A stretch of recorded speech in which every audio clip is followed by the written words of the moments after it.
요즘 계속 무더위가 지속되어서 많이들 지치시지요. 땀을 너무 많이 흘리고요. 뭐 별로 하는 일 없어도 그저 하루하루 시간이 지나기만 해도 지쳐가는 것 같습니다. 날씨 때문뿐만은 아니고 살면서 때로 우리는 육체적으로나 또는 정신적으로 지칠 때가 있지요. 어떤 큰 일을 겪거나 또는 큰 일을 마친 후에 거기에서 오는 지침 또 허탈함 그런 것들이 올 수 있습니다. 신앙생활도 마찬가지가 아닌가 하는 생각을 해보게 됩니다. 우리는 원하지 않지만 때로 우리는 신앙의 침체기를 맞이할 때가 있습니다. 기도도 잘 되지 않고 예배를 드려도 감격도 없고 교회를 가도 기쁨이 없고 찬송을 불러도 그리 마음이 움직이지 않고 그저 모든 것이 귀찮고 모든 것이 미워지고 싫어지는 그런 신앙의 침체기를 맞이할 때가 있는 것 같습니다. 어떤 사람은 그 침체기가 좀 더 오래 가고 또 자주 오는 사람이 있기도 하고 때로 어떤 사람들은 그 침체기가 아주 오랜만에 찾아오기도 하고 또 금방 그 침체기를 벗어나기도 하는 등 개개인마다 조금씩의 차이는 있지만 신앙생활을 하는 사람이라면 누구나 그 신앙의 침체기는 한두 번씩 겪게 되는 것 같습니다. 오늘 우리가 본문을 통해서 만나는 한 사람, 그 사람은 바로 구약의 예언자, 선지자 중에서도 가장 위대한 선지자로 불리는 그런 엘리야를 우리는 오늘 본문을 통해 만나게 됩니다. 우리가 잘 아는 대로 그는 죽지 않고 하늘로 불림을 받은 참으로 위대한 믿음의 사람이었습니다. 엄혹한 시대 속에서도 굳건하고 담대하게 맞섰던 사람이 바로 엘리야였지요.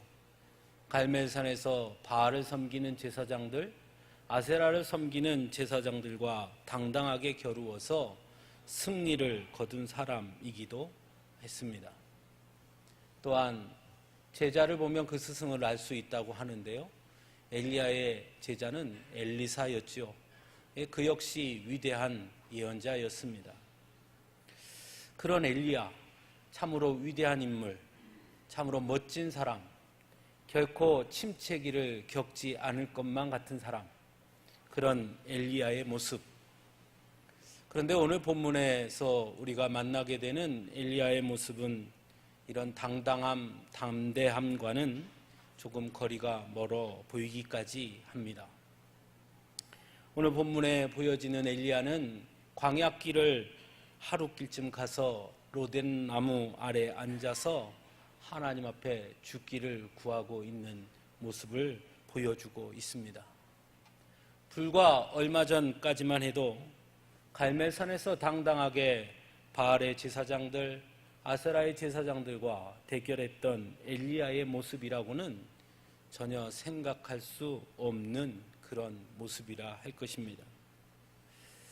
아방 앞에서도 조금도 굴복하지 않았고 굴하지 않던 그 모습은 찾아볼 데가 없습니다. 왜 엘리야가 이렇게 연약한 모습으로 로뎀나무 아래에 누워 있는 것일까 하는 궁금증이 들게 됩니다. 물론 아합의 아내 이세벨의 위협 때문에 그가 엘리야를 죽이겠다 하니 그 위협이 두려워서 그래서 그가 도망갔다.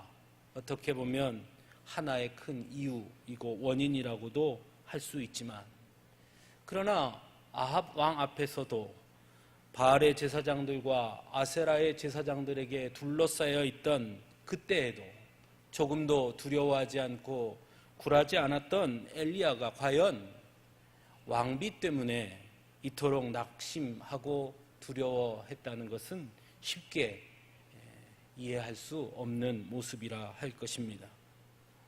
그렇다면 왜 엘리야는 이렇게 하나님께 자신의 죽음을 구한 것일까?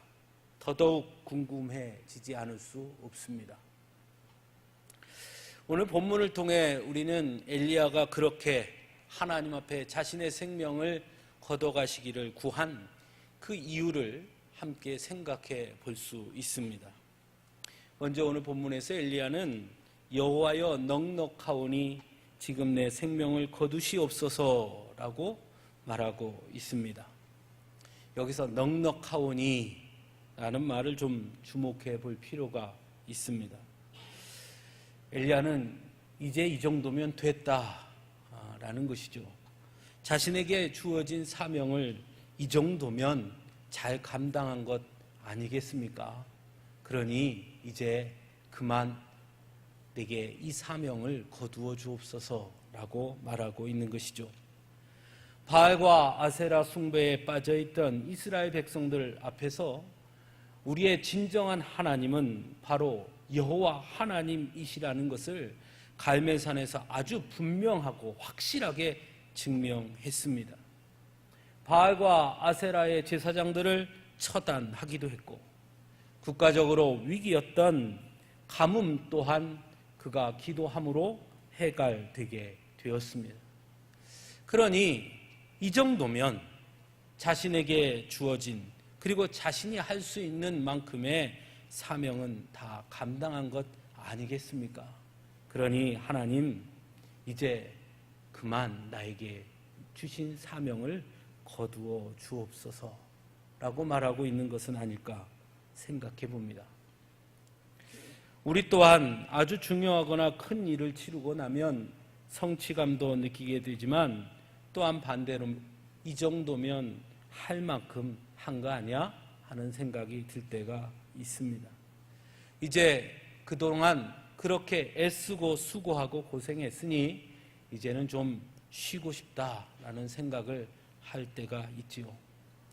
그래서 대부분 남자분들이 직장생활 은퇴하면 가장 먼저 은퇴할 때가 되면 가장 많이 입에 올리는 말이 쉰다는 말입니다.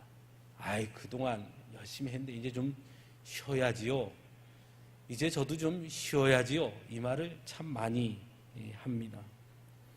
아마 엘리야 또한 이 시점에서 그런 심정을 느꼈다라고 볼 수 있습니다. 이제 그만 쉬고 싶다는 것이죠. 그러니 하나님 이제 내 생명을 거두어 주시옵소서라고 기도하고 있는 것이죠.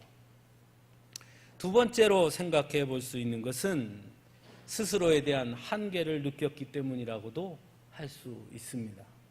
이어서 그는 이렇게 말합니다. 나는 내 조상들보다 낫지 못하나이다. 더 이상 사명을 감당하기에는 한계에 다다랐다는 것입니다. 우리의 조상들, 그들보다 내가 더 뛰어난 것도 없고 더 대단한 것도 아니니 이제 더 이상 더 할 수가 없습니다 라고 말하는 것이죠.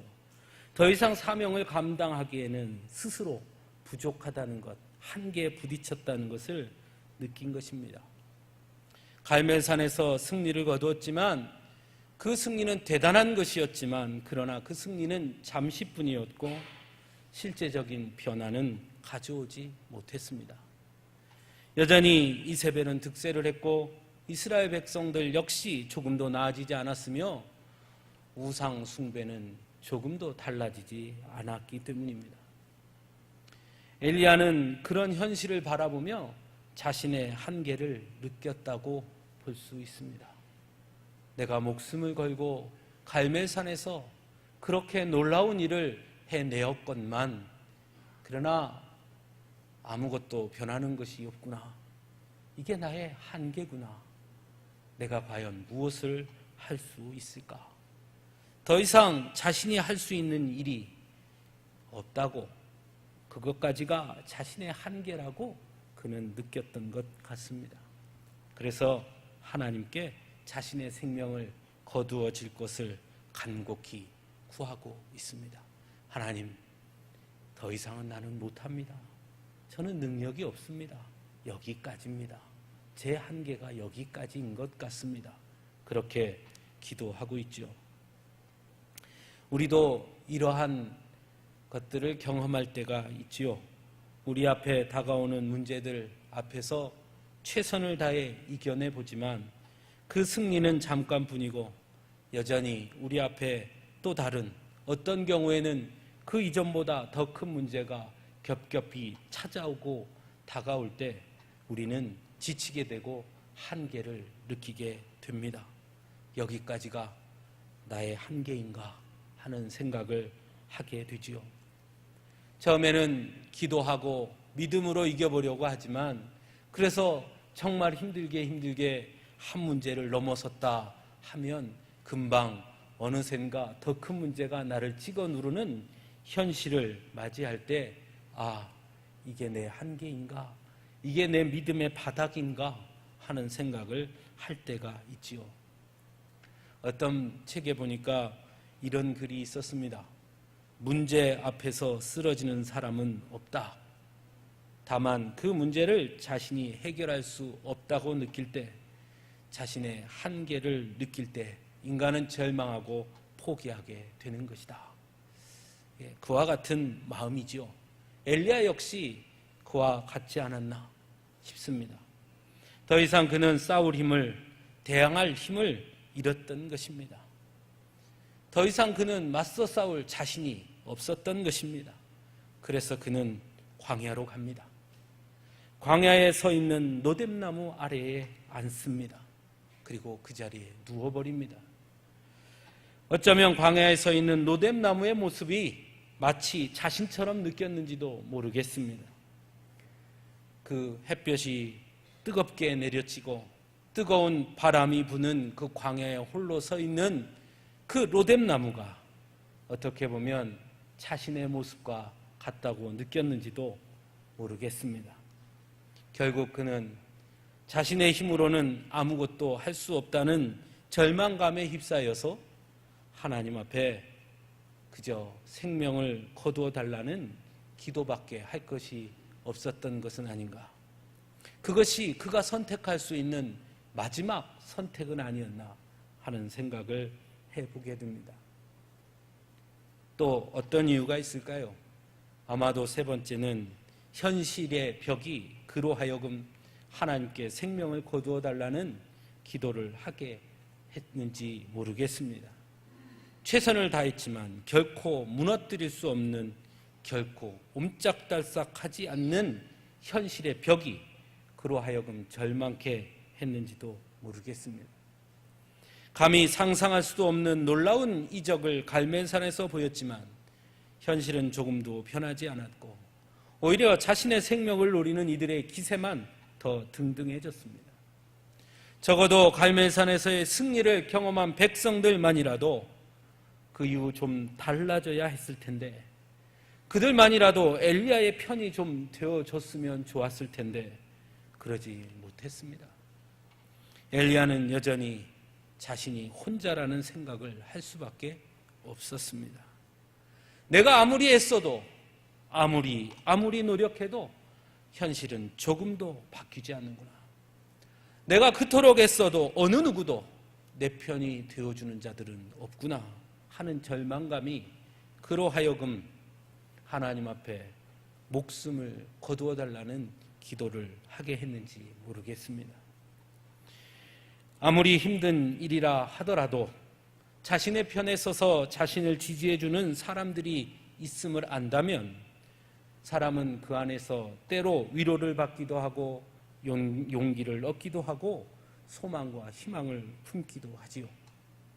하지만 이 세상 가운데 철저하게 혼자라고 느껴질 때 인간은 나약해질 수밖에 없는 것입니다.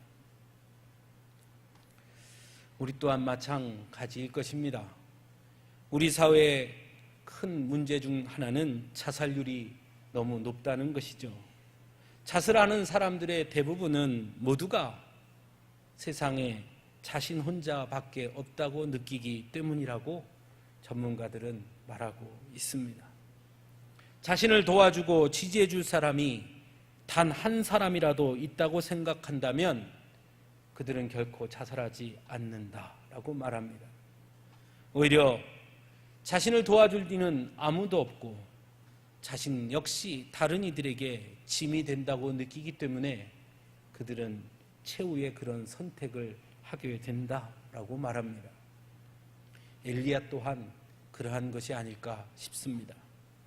철저하게 자신이 혼자라고 느꼈고 아무도 자신의 편이 되어주지 않는 그 현실 앞에서 그는 지쳤고 절망했고 포기하고 싶었던 것입니다.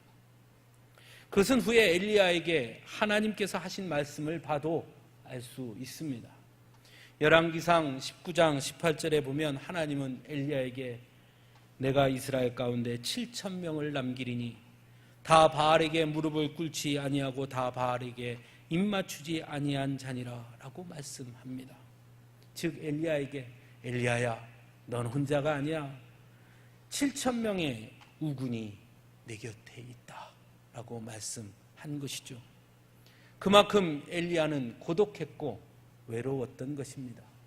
그래서 그는 자신의 생명을 하나님께 거두어 달라고 기도합니다. 참으로 큰 침체기에 빠져든 위대한 믿음의 사람 엘리야의 모습입니다. 중요한 것은 그런 엘리야에 대한 하나님의 반응입니다. 첫째로 오늘 본문에 보면 하나님은 천사를 보내셔서 그를 어루만져 주시며 일어나 먹으라 말씀하십니다. 엘리야를 책망하지 않습니다. 내가 어떻게 그럴 수가 있냐 이놈아. 네가 누군데 그렇게 자빠져 있느냐. 벌떡 일어나지 못할까? 에이 이런 믿음 없는 놈. 내가 너에게 그런 능력을 줬는데 언제까지 그렇게 너부러져 있을래? 벌떡 일어나지 못해. 야단치지 않습니다.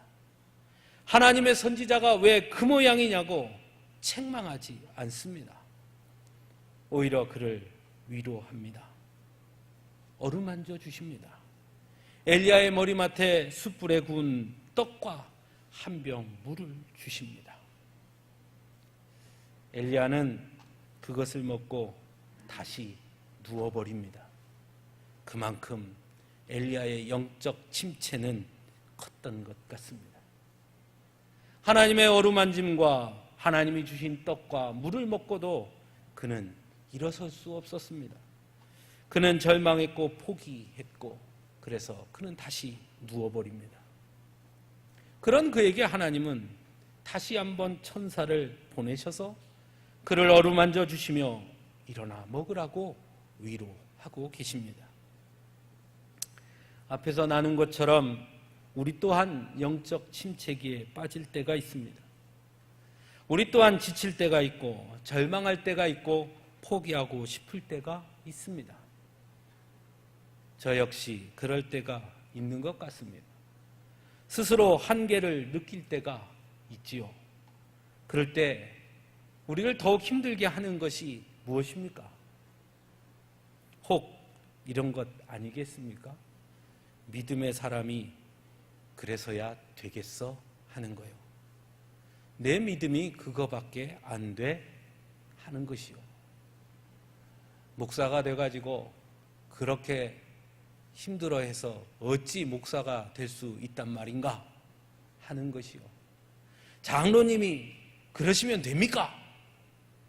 권사님이 그러시면 돼요? 그럴수록 더 기도해야지. 참나 믿음이 없이는 그런 말이요. 그런 것이 우리를 힘들게 하지요. 그러한 강박관념이 어쩌면 우리를 더 지치고 더 힘들게 할 때가 있는 것 같습니다. 그래서 때로 우리는 우리 스스로를 속일 때가 있는 것 같습니다. 힘이 들면서도 지쳐 있으면서도 한계에 부딪혔으면서도 도저히 감당할 수 없다고 너무 무겁다고 하소연하고 싶으면서도 그렇지 않으려고 스스로를 때로는 너무 학대할 때가 있다는 것입니다. 힘들어하는 자신의 내면의 소리에 귀를 기울이지 못하고 자꾸 채찍질만 해댑니다. 그러면 안 되지. 그러면 믿음의 사람이 아니지. 에이 믿음이 없이 일어서. 그러면 안 돼. 자꾸 스스로를 채찍질합니다. 그러다 결국 완전히 소진되어서 다시는 일어설 수 없는 지경에까지 이르는 경우가 있음을 볼 때가 있습니다. 그래서 저는 오늘 이 엘리야의 모습이 너무나 귀하게 다가옵니다. 위대한 선지자 엘리야도 낙심하고 절망해서 죽음을 구할 만큼 그렇게 무기력해졌던 그때가 있었구나. 그래서 때로 그것이 위로가 될 때가 있습니다. 또한 그런 엘리야를 하나님은 책망하고 야단치지 아니하시고 어루만져 주셨다는 것 또한 큰 위로가 됨을 느끼게 됩니다.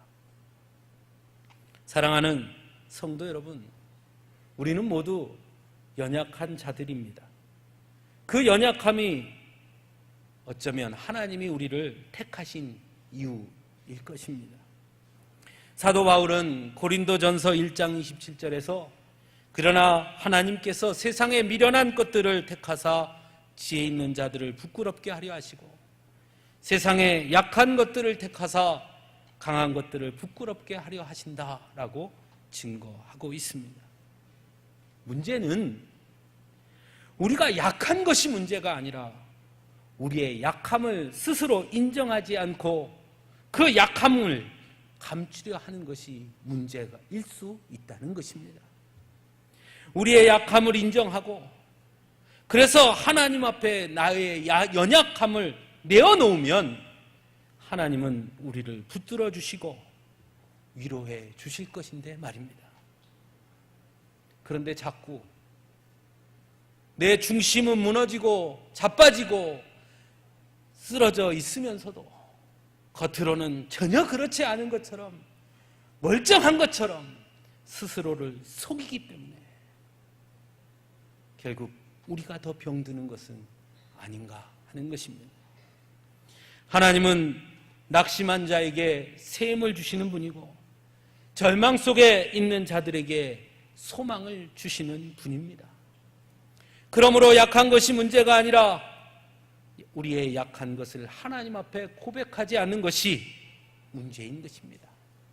엘리야처럼 하나님 앞에 우리의 연약함, 나의 지침, 나의 절망, 한계를 느낀 그 마음 그대로 하나님 앞에 내어놓으면 하나님은 엘리야에게 그렇게 하셨던 것처럼 우리를 어루만져 주실 것이고 우리에게 새 힘을 주실 것인데 말입니다.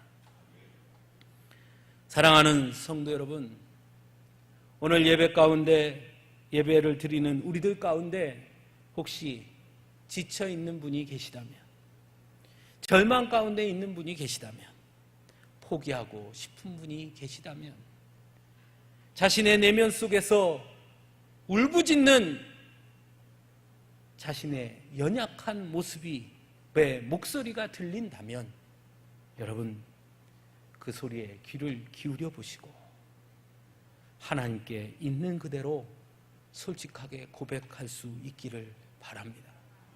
주님, 내가 지쳤습니다. 주님, 이제는 더 이상 못하겠습니다.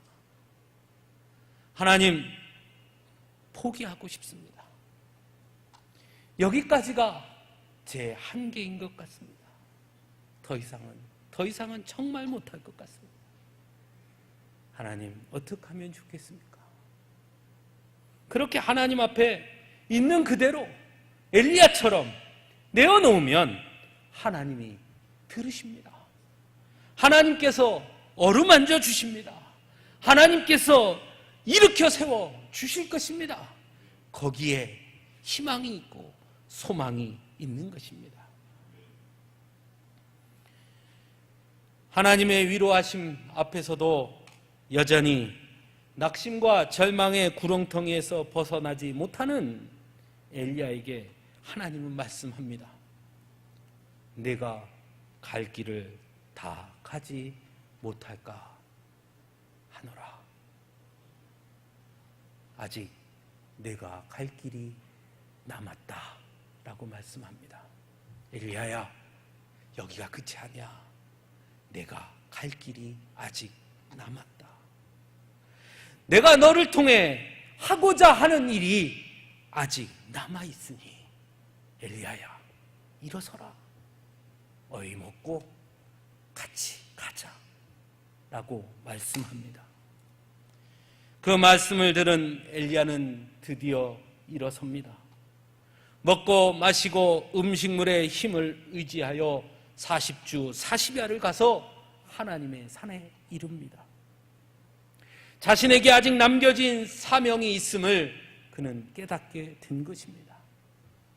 자신의 한계를 깨닫고 포기하려고 했던 엘리야는 이 하나님의 음성을 통해 자신은 알 수 없지만 하나님이 자신을 통해 하실 일이 있음을 깨닫게 되었던 것입니다. 나의 힘으로 하는 것이 아니고 내 계획으로 하는 것이 아니라 하나님의 계획과 하나님의 뜻으로 하는 것임을 분명하게 깨달은 것이죠. 하나님의 사람은 하나님이 포기하지 아니하시면 스스로 포기할 수 없는 사람들입니다. 하나님의 사람은 자신의 능력과 자신의 계획으로 사는 사람이 아니라 하나님의 능력과 하나님의 계획 안에서 사는 사람들입니다. 그래서 엘리야는 다시 일어섭니다. 자신의 능력과 자신의 판단 아래에서 절망하고 한계를 느꼈을 때 그는 겨우 하루길쯤 가서 주저앉을 수밖에 없었으나 모든 것을 내려놓고 포기하고 싶었을 때는 그저 하루길 가서 그저 주저앉아 누울 수밖에 없는 그였으나 하나님의 계획과 뜻을 안 후 그는 하나님의 산 호렙을 향해 40주야를 너끈히 걷는 자가 된 것입니다. 그래서 사도 바울은 빌립보서 4장 13절에서 우리가 잘 아는 이런 말씀을 하죠.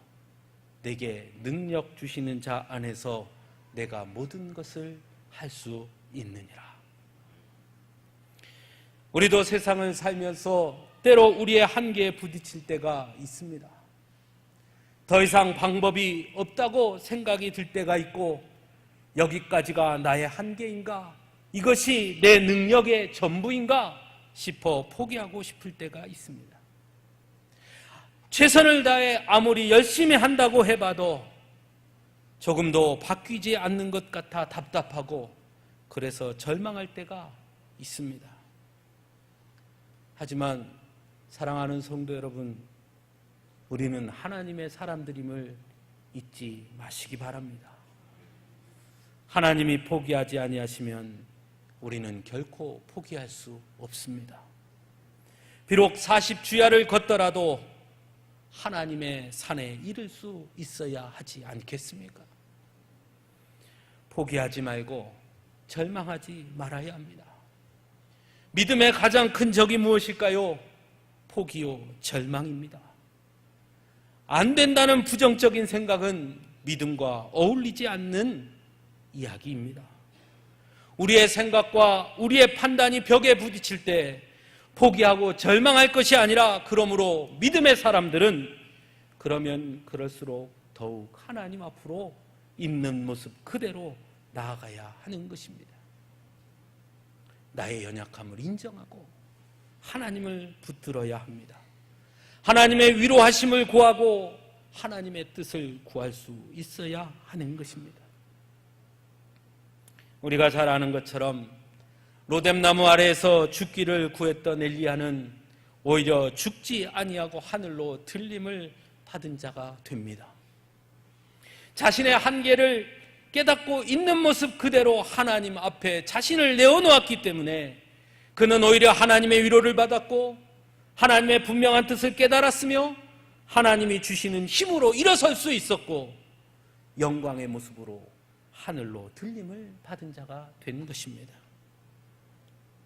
지치는 것이 잘못이 아닙니다. 무너지는 것이 잘못이 아닙니다. 그것을 하나님께 있는 모습 그대로 내어놓지 못하는 것이 문제인 것입니다. 스스로를 포장하고 속이는 것이 문제인 것입니다. 하나님을 바라보기보다는 다른 사람들을 의식해서 스스로를 속이는 것이 더 큰 문제인 것입니다. 하나님의 사람들은 하나님께서 나의 모든 것을 아신다고 고백하는 사람들 아닙니까? 사도 바울은 그래서 자신이 죄인 중에 괴수라는 고백을 스스럼 없이 밝히고 있습니다. 감추지 않습니다. 왜냐하면 하나님 앞에서는 감출 수 없기 때문이지요. 내가 아무리 감추려 해도 감출 수 없고 하나님은 이미 다 알고 계시기 때문에 사도 바울은 자신의 연약함을 결코 감추지 않습니다. 오히려 그는 자신의 연약함을 있는 그대로 내어놓습니다. 내가 날마다 넘어진다. 나는 죄인 중에 괴수다. 사랑하는 성도 여러분, 우리도 우리의 있는 모습 그대로 하나님 앞에 나아갈 수 있기를 바랍니다. 하나님께서 여러분과 저를 택하셨다면 우리에게도 말씀해 주시지 않겠습니까? 일어서라. 걱정하지 마라. 아직 내 갈 길이 남았으니 내가 주는 새 힘을 얻고 내 갈 길을 가라. 하나님 우리에게 그렇게 말씀하지 않겠습니까? 사랑하는 성도 여러분, 그 음성을 들을 수 있기를 바랍니다. 그래서 우리 모두도 엘리야처럼 마침내 영광의 자리에 서는 자들이 될 수 있기를 간절히 바랍니다. 함께 기도하겠습니다.